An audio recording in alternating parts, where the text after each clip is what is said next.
Olá, eu sou Alexandre Lemes e você está no canal Marcas que Vendem Mais, e hoje a gente vai falar sobre IA, né, a inteligência artificial, excepcionalmente, porque ele tem a ver com o trabalho de marcas, de branding, mas eu vou falar um pouquinho mais sobre IA no dia a dia, né? Essa ideia surgiu, a ideia do vídeo surgiu depois que um amigo meu me fez uma pergunta sobre o meu uso de IA no dia a dia. E eu respondi para ele e depois fui fazer uma reflexão sobre a minha resposta. E eu falei, poxa, a IA é tão importante assim, ela está tão presente no meu dia a dia, né? Hoje eu uso o ChatGPT e o Sora. São as IAs que eu assino, né? Mas eu vou falar de uma forma geral da IA no dia a dia e desmistificar 3 pontos aqui que eu acho importantes, que eu anotei aqui, para a gente entender melhor o que a IA faz e qual é a abrangência da IA no dia a dia do ser humano em si e como ela vai impactar no seu dia a dia, né, na sua vida, no seu trabalho. Tá? Primeiramente, é importante dizer qual foi a pergunta que esse amigo me fez em relação à IA. Ele perguntou assim, a IA... quanto de IA você usa no dia a dia, né? Quanto ela é importante, quantas vezes você usa ela no dia a dia, qual o papel dela nesse sentido, né? Em termos de quantidade no seu dia a dia de trabalho. E eu respondi para ele que eu abro a IA antes de abrir meu e-mail. E aí depois eu fui raciocinar, falando, mas nem sempre foi assim. Há 3, 4 meses atrás... 3, 4 meses atrás não era assim, né? Eu nem sabia muito bem o que era IA e também não tinha IA assinada, ela não participava tanto da minha vida assim. E aí eu fui olhar no meu celular e eu descobri que eu tinha colocado o ícone do ChatGPT na tela inicial, assim como o Instagram, o meu e-mail, o WhatsApp, ferramentas que fazem parte do meu dia a dia, do meu trabalho, do meu convívio com as pessoas. Eu falei, poxa, como é que essa IA veio parar aqui em tão pouco tempo, né? E eu comecei a raciocinar sobre isso e comecei a voltar atrás e entender assim, cara, quando que eu comecei a mexer com isso? Quando eu comecei a olhar para isso, né? E na realidade foi quando eu comecei a me adaptar o meu trabalho com a IA. Eu falei, comecei a entender como a IA pode me ajudar no dia a dia, como ela pode agilizar os meus processos de produção. Eu produzo muito conteúdo, também produzo marcas, produzo plataformas para marcas, então a gente está falando de sites, apresentações, bastante texto, né? E eu percebi que ela foi se encaixando no meu dia a dia, né? Eu fui tentando coisas que eu tinha que fazer, que eu tinha que produzir, e eu fui jogando para ela um pouquinho ali, ganhando um pouco de confiança, e a coisa foi andando, e de repente eu percebi que eu passo o dia todo com a IA aberta, fazendo meus trabalhos, e eu resolvi fazer esse vídeo para mostrar para vocês, para falar para vocês sobre 3 pontos da IA que eu acho importantes que uma pessoa entenda, para desmistificar mesmo a ideia da IA roubando empregos e dominando o mundo, Cybernet, Exterminador do Futuro. Se você pegar o filme Exterminador do Futuro, ele fala muito sobre isso, né? De uma IA, uma tecnologia que dominou os computadores, os robôs, e o ser humano ele ficou subjugado pela tecnologia. E eu não vejo isso, tá? Eu vejo a IA como uma ferramenta assim incrível, tá? Porque ela é capaz de organizar, né? Pesquisar e organizar muita informação em pouco tempo, né? E te apresentar essas informações de uma forma estruturada. Então, tanto a gente está falando de textos, vídeos e imagens, tá? Então, assim, ela é uma ferramenta muito importante e eu tenho 3 pontos aqui para desmistificar ela, tá? O primeiro ela não vai escolher por você, tá? Então, o papel de escolha, né, o papel de definição das coisas ainda é seu, tá? Ainda é do ser humano. Então, ela é capaz de te entregar um monte de informação que você levaria meses para captar e para fazer a curadoria dessas informações, e ela é capaz de te entregar isso de uma forma estruturada, para que você, ser humano, tome a decisão em cima dessas informações, tá? Então, vou dar um exemplo aqui. Eu fiz recentemente um post que o pessoal gostou bastante sobre a história das marcas. Eu venho fazendo posts sobre histórias das marcas e eu fiz a história da Barbie. Então, eu descobri a IA me ajudou a descobrir quando a Barbie foi criada, quando ela foi pensada para depois ser lançada no mercado, quem foi a pessoa que fez isso, como isso se deu. Então ela conseguiu pesquisar isso tudo para mim. Obviamente depois eu tenho que olhar tudo para ver se isso é verdade, né? Porque o segundo ponto aqui, a IA não tem senso moral, né?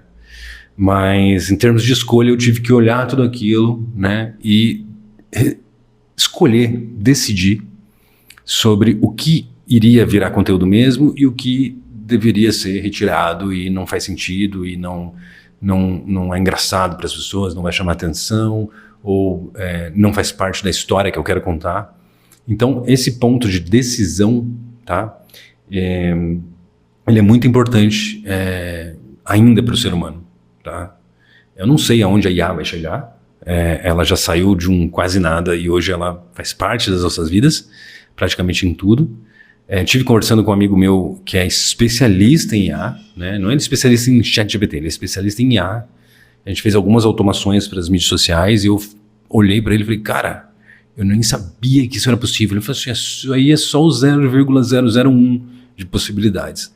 Então tem muita coisa para fazer, mas mesmo essa automação, mesmo essa alta tecnologia que ele me apresentou de IA, ela precisa do ser humano para operar, né? O ser humano tem que dizer se aquilo vai ser feito ou não, como vai ser feito, enfim. Então o primeiro ponto é esse, você ainda é o decisor, você ser humano ainda é o decisor, não tem como fugir disso. Isso faz parte do mundo. Então a IA vai roubar alguns trabalhos que não precisam de decisão, tá?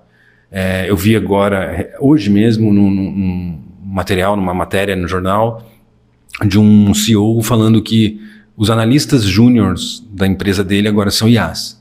Por que não os plenos? Porque o pleno precisa tomar decisão, né? O pleno vai usar o resultado, né? As informações que a IA entregou para ele tomar a decisão que ele precisa. Ele tem objetivo, a IA não tem objetivo. Quem tem objetivo é o ser humano, o profissional. Eu preciso criar um site, então eu preciso que a IA me ajude a criar um site. Eu preciso criar um conteúdo para um vídeo, como esse, por exemplo. E eu preciso que a IA me ajude a criar o conteúdo. A IA não tem esse objetivo, sou eu que tenho. Então, quem vai decidir o que entra no vídeo ou não, qual a história que fica, qual a história que sai, se o conteúdo que ela me entregou tá bom ou não, sou eu, ser humano. Então, você, ser humano, ainda toma decisão. Então, quando a gente fala de a IA tá roubando o trabalho das pessoas, ela é uma nova tecnologia. Assim como eu fiz datilografia em 1994, e a datilografia não existe mais, né? Não existe nem máquina de escrever mais no dia a dia das pessoas, né? É um negócio vintage, bacana, legal ter em casa. Eu gosto até de teclar, né? De datilografar, é gostoso, mas não funciona mais como trabalho, né?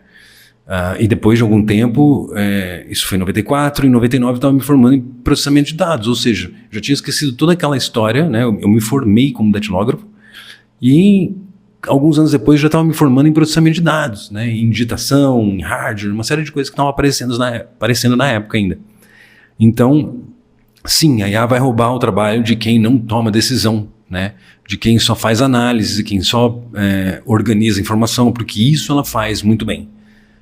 Melhor que qualquer ser humano, obviamente, porque ela tem uma capacidade maior de processamento, de organização. Mas se sua profissão hoje precisa de tomada de decisão, por enquanto, a gente não sabe o que vai acontecer com a IA a partir de agora, né? Ela muda muito rápido, mas por enquanto o seu emprego está garantido, ela não vai tomar decisão por você. A outra coisa aqui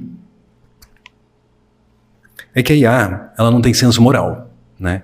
Então ela vai sempre te agradar, ela sempre vai tentar te entregar o que você quer, né? E por mais imoral que você seja, ela vai sempre te dar um jeitinho de falar, você está certo, meio errado, mas mais certo do que errado, enfim. Então, ela não toma decisão e ela não tem senso moral nenhum, né? Quando a gente vai falar de preconceito, racismo, prejudicar o próximo, né? Ela não tem essa capacidade de entender exatamente o que é moralidade, né? De se relacionar com as pessoas, se relacionar bem com as pessoas. Ela não tem senso de caridade, ela não tem senso de humildade, ela também não tem senso de orgulho, né? Ela não tem esses sentimentos que são próprios do ser humano, tá? Esse é um outro ponto. E o terceiro ponto é que ela não opera além do digital, né? Então, quando a gente fala de profissão, por exemplo, isso é muito interessante, porque a IA não passa massa no tijolo e monta uma parede. Ela não pinta uma parede, ela não reboca, ela não desentope o cano da pia da sua cozinha. Então, é importantíssimo lembrar que algumas profissões, elas não vão sair de moda, e quanto mais rara ela é, mais valorizada ela fica, né? Isso já acontece em outros países, como Estados Unidos, Japão, na Inglaterra. O pedreiro, o marceneiro, a pessoa que faz o trabalho handmade, o trabalho à mão, né? Hoje ela tem salários, né? Na Austrália é muito assim, eu conheço, tem pessoas lá, amigos meus, o salário dessas pessoas é quase igual de um engenheiro, de um médico, né? Às vezes, dependendo de como for, até ultrapassa. Obviamente que o trabalho é mais pesado, mais duro, sol, chuva, força, enfim, mas a IA, a tecnologia em si, ela não levanta a casa sozinha, né? Ela não põe painel solar no teto da sua casa. Então, uma coisa legal, um exemplo legal para dar aqui em 2010 eu fui trabalhar em São Paulo, eu sou do interior de São Paulo, eu fui trabalhar em São Paulo, numa agência de marketing imobiliário, e nessa agência, todas as pessoas de design, de arte, elas eram especializadas em impresso. Então, tudo que a gente produzia era para ser impresso. Panfletos, livros, enfim, banners, tudo que você possa imaginar que pode ser impresso. E eu lembro que nessa época tinha uma pessoa, né, eu lembro muito bem de quem era, tinha um cara que trabalhava com digital. Ele fazia os sites dos empreendimentos imobiliários, né? Então, era uma agência enorme, com uma pessoa só de web, do digital. E isso em 2010. E quando a gente fala em 2020, né, menos até, a gente fala em 2017, 2018, isso já era completamente o contrário. Eu estava trabalhando em outra agência e todo mundo era digital, né? E eu me lembro que tinha uma ou duas pessoas de impresso, né, especializadas em arte, fechamento de arquivo para impressos. Então, em 7 anos, isso se inverteu. E é natural, porque a tecnologia muda, tudo muda, e você tem que estar ligado no que você está fazendo. Então, eu era de impresso, eu me especializei em digital também, mas eu tenho o conhecimento de impresso. Esse livrinho aqui, vermelhinho aqui, é um livro de uma gráfica que chamava Pancron, e eu fiz diversos cursos nessa gráfica, né? Então, né, dando um exemplo meu aqui, eu fiz datilografia, e anos depois eu tive que fazer processamento de dados, entender de computador, de hardware, de digitação, de programação, né? Em 2010 eu fui trabalhar numa agência que era totalmente de impressos, e 7 anos depois, né, eu já estava adaptado ao mundo digital, né, dos celulares, enfim, das telas, né, que não tinha naquela época, diferentes formatos, diferentes programações. Então eu tive que fazer essa adaptação. E o interessante é que as pessoas que conhecem hoje impresso, elas são um pouco mais até valorizadas financeiramente do que as pessoas totalmente digitais, os designers totalmente digitais, porque se tornou algo raro.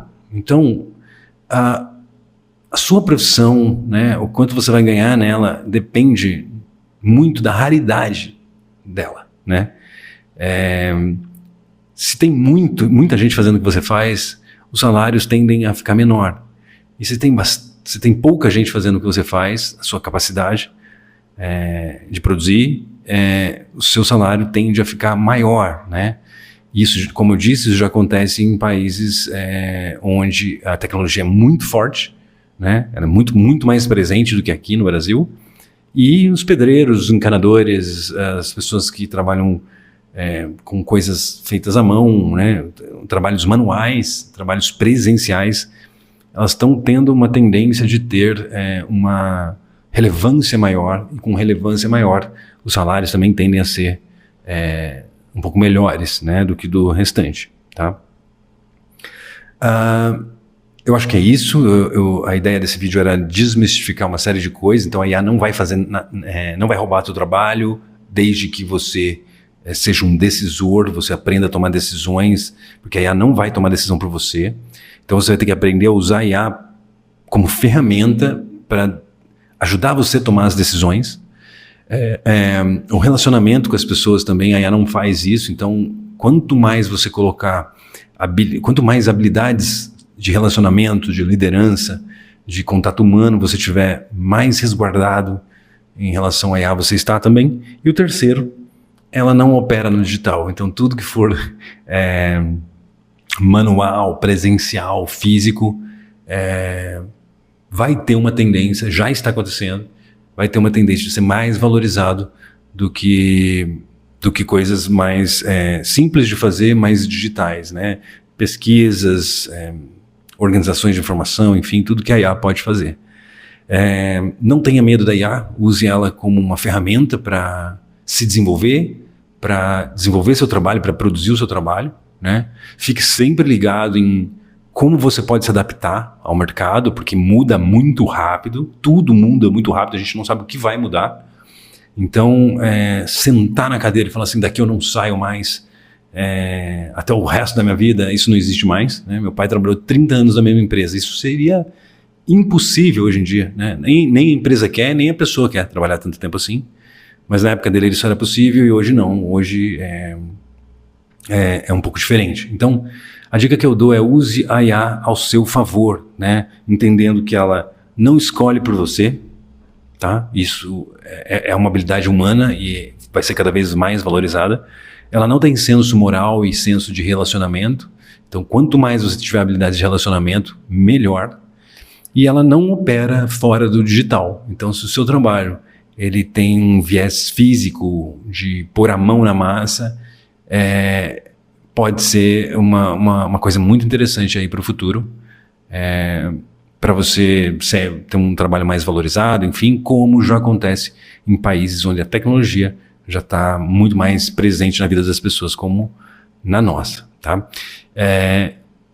Esse foi o vídeo, eu espero que vocês tenham gostado. Eu sou Alexandre Lemes, do canal Marcas que Vendem Mais, um canal sobre branding, marketing, marcas, fortalecimento de marcas e reputação.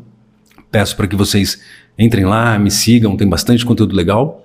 E é isso, agradeço por você ter assistido. Até o próximo vídeo. Valeu!